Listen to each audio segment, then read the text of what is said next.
Hello, everybody. So I would like just to start talking about about the problem that I'm going to tackle in my talk. So when we are building our products or when we are building our platforms or tools, the one issue that usually you have is how to let our customers or our clients to customize the application, yes? So how to give the ability them to customize the behavior of our tools, and also on the other hand, to do it in a safe way. This problem is especially big one if you are talking about the tools and platform for power users. So power users require, of course, more attentions, and usually they expect that they can customize a lot of things in our platform. My name is Wojciech Barczyński. I'm a VP of Engineering at Spacelift, and I would like to tell you how you can address this problem with OpenPolicyAgent, and this is the base on our own experience building our platform.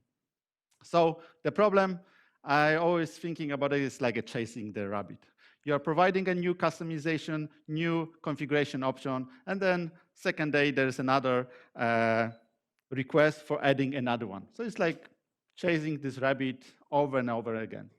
So this might happen with policies. For example, a user would like to say, I don't want my employees to log into your system at 5 o'clock in the afternoon. And then you have to implement it, usually. Or the configuration, I would like to change some behavior. But the same problem also touch product plans and the features. So if you're building a big software as a service platform, usually what you would like to do, you would like to have very fine granular decision which functionality you are going to expose to which user. It's a very simple, similar problem, but in this talk, I'm not going to talk about it because we are using OpenPolicyAgent mostly for policies and configuration. And as I said, at Spacelift, we are building a infrastructure as a code, software as a service for power users, and we need also a safe and flexible mechanism to address that. And we are looking for different options. So first one, of course, endless forms. We know it from GitLab, we know it from GitHub. You have to tick the boxes, go through different pages of configuration, and then you can configure the tool as you wish. So it's not fun writing the forms. Second option, which is currently more popular, is markup language, something like YAML or JSON, which also does not spark joy in some customers. We know it from Kubernetes. It's very efficient and effective there, but configuring your product maybe not the most amazing experience. You can also go for embedding a dedicated language. Lua is very often used for this purpose. So we are actually implementing or embedding Lua or other language so our customer can specify in more details how he customizes our product. The problem here is you are bringing whole language, and second, the security. Yes, you have full-fledged language, and you need to watch out that you are not cutting your head off because you give too much freedom to your users. So solution that we chose is an OpenPolicyAgent, which provides us, I'm going to talk about it more data, policy as a code. What we are going to see, we're going to see how OpenPolicyAgent project proposes to define policies in the language which is called Rego. And we are going to see how it works on loosely structured input and input data. So you can actually work on, you are not very restricted into which kind of input and outputs you are going to get on and return. And it also have a JSON and graph support. Of course, the best is to take a look how it works in data. Let me to jump into the Rego playground. And I would like to play with you one scenario. Let's imagine we would like to implement a policy for users to decide whether somebody should be admin or should have a right to the product or a read write. So here's our input. So this is a data structure that we are generating. Somebody is logging in, and we have the data about it. Login, Wojciech 12, such a nice, easy name. I know from an identity provider that Wojciech is in the DevOps group, and I also know that he is a member of this project. So how we would tackle it using Rego and OpenPolicy project, OpenPolicyAgent project. So here's the input I just talked about. The input, of course, can be more complex. This is an example from our system, how we are structuring input in our system. And let's take a look how we would define the policy. I'm going to copy it. So what we are saying, we are grabbing a field teams because this is a JSON. Rego supports JSON, so I can have this dot notation, which is quite nice. It reminds me JMS path. And then I can say, if somebody is in a DevOps group, he should have an admin. If somebody is in engineering group, we should allow him to log into the account. And the last thing, if he is not a member of certain project, we should reject him. And let's see how it works. And we click evaluate. Give me a second. That was supposed to work differently. Give me a second. Let's restart our sample.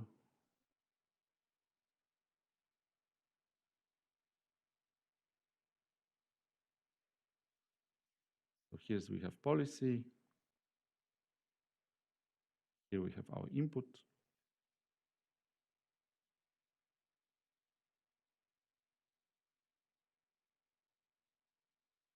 Oh, perfect. Oof, works. So what we can see here, this policy actually, in our application, this is going to be provided by customer.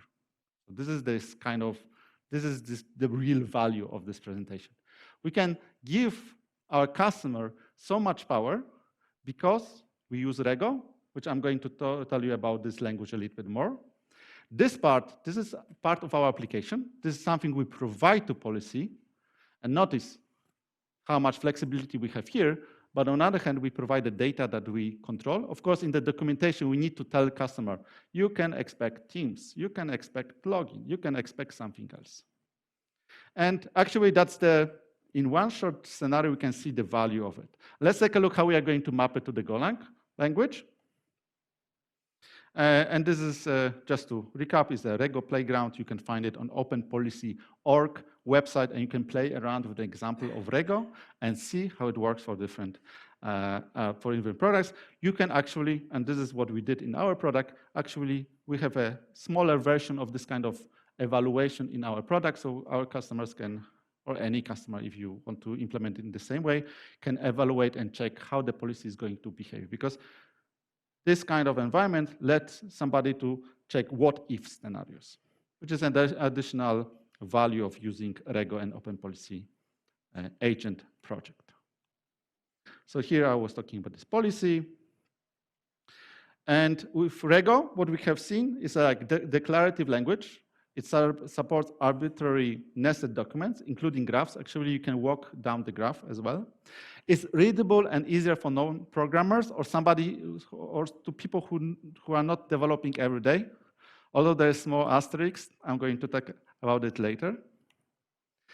And you can also run this code in safe way. So it's not Turing complete, it's guaranteed to terminate, and it's also ensured that all the queries are correct and ambiguous. It also has some built-in functions. So for example, you can, in one small function, for example, evaluate array or more complex data structure. We can also, this is another part of the Rego, we can also define the global variables for evaluations. And regarding the Golang and then OPA, there are two options. We can use Golang, we can use OPA in Golang. First one is to use library, which I'm going to show you. And second one is SDK, which provide a little bit more high-level API. Let's take a look in the code. I think here we will spend some time. Okay, is it not, I think it's too small. So my purpose here is to show you how easy it is to use OPA in Rego. So what do we have here? We have our login policy. Let's imagine it's coming from the customer who is configuring it on his own. And we have input, yes? So this is something that We can have our web framework provide us this structure as a struct or as a JSON, doesn't matter. And how you can approach that. So here is shown how it's approached. So first thing that you need to add on top of that is to ensure that you can read the output. So for example, what do we do? And here's shown how you can join two policies. So these two lines. So here what I'm saying first, I'm setting up some defaults. I'm saying, okay, this is what is the starting point for the policy. Also, I'm going to specify in the very beginning which kind of data structure I'm going to return. So what we can see here, I'm going to evaluate my policy, but what I want to get the result. And my result should have an admin, allow, and deny, and it should have a value that is going to be a result of my policy. And in this case, as an initial, is everything is false. So here, these two lines are talking about that, setting up the starting state, setting up the policy which comes to the client, and also I have the query, which what I'm saying, as a result, I'm getting a big JSON. You can imagine a big JSON, and I'm just saying I'm interested only in this part. And not surprisingly, it's a data.talk API result. So this is actually this one. First, after that, I'm running prepare query. So I'm ready to evaluate my, my policy in context of the defaults that I set up. And of course, I specify what I want to get out. And in the end, I'm going to evaluate my input. And to the Rego library, you get input as an interface. So here's just some code that I'm able to show you the input in a JSON form because it's more readable. But you can imagine it's like a normal struct as we would expect as the Golang developers. So let's see whether it runs. Run.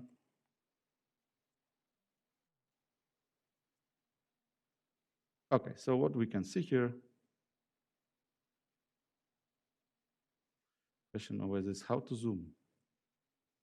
Okay, probably you can see it, yes. So I can see the admin is true, allow is false, deny is false. And I could, for example, change the name of the team and say my name of the team is, let's say, UX. Run again, and I can see everything is false. I cannot get as an admin, and I'm not allowed into. Of course, you can see here we get the results. And in our case, in our platform, we are also doing some post-processing to figure out what we are going to show the customer in the end. Yes, because here we have all these values, and then we need to do something with that to present something meaningful for the user. So that was the example how you can use the API in your code, and this policies actually can come, I don't know, from database. From S3 buckets, whatever you decide to store them. And there's one more thing which I want to make you aware of. Rego provide a lot of built-in functions, so it's always a good idea to ensure that they are not used. Because, for example, Rego out of the box provide you functionality to send HTTP request. So whenever you are building a product, it's also important to know that there are such functions and to ensure that they're not going to be used by our customer. Because if our customer is able to provide a policy that's going to call external server, I can imagine what could happen then. And you do it very simple. API is quite pleasant to use, to be honest. So could run. And of course, you can play around and add, for example, in this policy HTTP send, and you will see that there will be exception error return. Let's take a look next. So what I have shown you is very simple example how you can use OpenPolicyAgent in your application. It's integrated well in the Golang, and it's quite easy to implement policy as a code. So in my case, I was showing you a small example, like minimal example, where you can see how OpenPolicyAgent can be used in your application. But for example, you could retrieve these policies from GitHub, for example. You can imagine a product would let a customer to specify all policies in GitHub, and you can retrieve these GitHub policies, use them in your product, and then customer can actually, or our client customer can version them in the GitHub, which is a big plus of policy as a code. As always, as infrastructure as a code, we have the same benefits as here.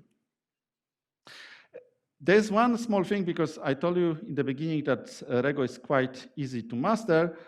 It is not very complicated to master for the customers, especially if you're building a product for engineers, but it needs some time. So actually, in our case, and maybe in your case, it's a good idea to provide a lot of examples. For example, ready-to-use policies you can just copy and paste to your product. Provide the documentation, and you can also test policies. That's a very nice thing, that you could actually, in your GitHub, have policies, and as a part of your CI/CD, test policies whether they are going to be evaluated to something that you expect it to be. And one thing from Golang development, you just need to be aware that in order for OPA to evaluate policy, the input has to be loaded. So in our case, we also run Rego against Terraform state. It can be very big. So in our case, we need to be very careful about memory management, just to have more bulky machines. And OpenPolicyAgent you can find in many cloud-native products. In our case, we wanted to use it for customization, because we also use it not only for login, but we are also using for access policies, for triggering, for notifications, for many, many aspects of our product. You actually can do customization in OPA. But usually when you hear about OpenPolicyAgent, probably you hear about admission hooks in many contexts, whether it's Kubernetes, whether you want to specify something on the envoy level, or there are also many linters that use OpenPolicyAgent Rego language to specify rules how to lint your Kubernetes manifest or Terraform code. So that was all from my side. So what you have seen, very simple example. You can take it, you can play around with it, and you can see whether it works for you. If you want to understand how we use OpenPolicyAgent and the Rego language, you can check the documents and examples, because actually, as I said, we are trying to use it in every aspect on our platform, because we want to utilize the fact that it's safe, it's flexible. And you can find, of course, my slides on GitHub. And we're also hiring, so if you are interested in building tools for other engineers, you have the passion for building tools, platforms, working infrastructure as a code, Kubernetes, let me know. Thank you very much, guys. There are no questions on Slido. Do we have some question here? I will provide you microphone. Good one. Okay, so I talk to this end. Oh, okay, hello, Magic. To the box. So the OPA looks like a super powerful like language, expressive, and it seems like super easy to integrate with Go application. So do you have any experience whether like types of use cases that where it works well, or maybe where it fails horribly? There are some of that. So I think the one use case that would fail miserable if you are going to expose it to the non-technical users. I think that would fail. And regarding the use cases, so in our case, I'll just show it fast how we use it. I just want to show this customization things, yes? So we have, for example, login policies, we have access policies, approval policies, plan policies, push policies, trigger policies. So actually, it's not only the authorization authentication, but it's also actually the functionality, the state automaton that actually our users can specify in OPA. We just took it and ran away with it because it gives us so much flexibility. But as I said, you need to provide also to customers a lot of examples they can copy and paste, because easy policies, simple policies are usually easy to understand. More complex policies actually might be, you might need to spend a little more time on them then. Maybe another question: how crazily complicated can you go with the policies before it gets unusable? Like I'm hitting bit. It's always usable on Terraform, I think, which sometimes not easy to use. I'm going to show you one of the push policies, maybe push policies.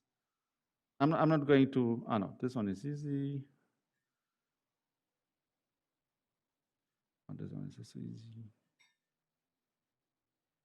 Oh, maybe this one is better, yes? So it actually can have a little bit more options where you actually using multiple blocks of the policies to customize. But if you send me email, I can send you also another. So if you explore this one, there will be some more complicated. Awesome, thank you. And why they are getting complicated?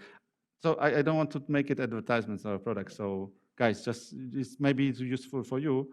The inputs can be even like that. So actually in our system, the inputs are very on the low grain. So actually the policies can grow much faster. That's why this testing usually come into play with customers who are using it more extensively because of the complexity. Still, it's much less than writing something in Lua or coding Python or anything else, but might be it's a sharp tool.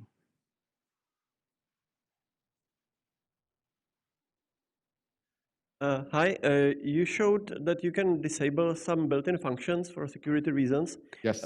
Is it possible to do it also the other way, like explicitly enable or allow some functions? Because in some future version, there may be some new built-in which would be unsafe and somebody can forget to update the list or something. So actually you can extend OPA, and regarding the new one, I think it's disabled by default, the new function that we just added. But I can come back to you with this question later because I didn't think about it before. Thank you. More questions? Okay, give me mic. Okay, thank you very much and enjoy the meetup. Yeah, we will have short break and we will continue in 7 with the next talk. Thank you.